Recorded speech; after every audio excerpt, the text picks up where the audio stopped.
also asked Rebecca Findley, who's a board-certified music therapist, to tell us how those principles that we saw the Big Chief group using could be used by you at home to help your loved one make more of life and have a more desired life. I said musical therapist when we were talking, but that's incorrect. It's music therapist, right? It's music therapist.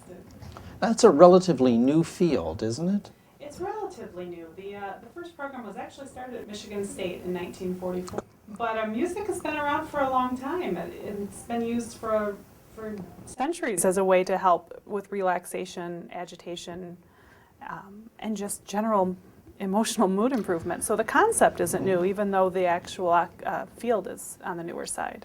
And I think you see that, or at least I've seen that in the old movies. You know, the different cultures all have different songs and different traditions that work that way.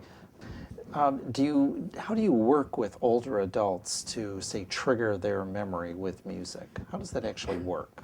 Well, one of the things is finding really patient-preferred music and finding that music that they're going to really relate to, and whether that's usually starting with their early 20s, and sometimes will go back, especially with dementia patients. The further the disease progresses, we may have to go back to childhood songs, but always starting with those early years. So that's the first step, is finding music that they're going to like, because they're going to really respond better to music that they're familiar with, music that they enjoy. Mm-hmm.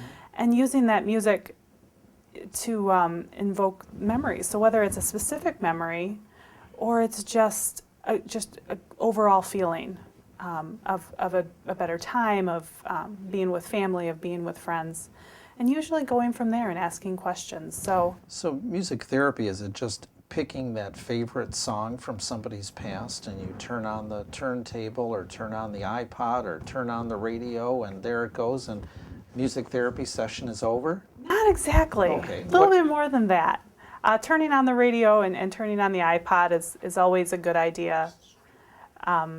There's nothing the matter with actual listening to recorded music, but with music therapy, a lot of times it's live, and it's the music therapist and the patient are almost engaging in a nonverbal conversation. There's a lot of back and forth. As I'm working with the patient, I'm altering tempo, I'm altering how I respond, and kind of going back and forth on their responses. So why are you altering tempo? What's that trying to do? Well, it depends on how they're reacting. If I notice they're starting to tap their foot and I want them to react, I see they're responding a little bit more to the faster tempo, I'll increase the tempo. If they're really very agitated, I may kind of start at a tempo that they're at and slowly reduce the tempo. You know, our bodies are in the internal rhythm, and our bodies reacts to external rhythm. Heart rate is that way, but kind of agitation can be seen that way too. It's a matter of matching it up and kind of using music to slow it down. So we respond very well to that external rhythm.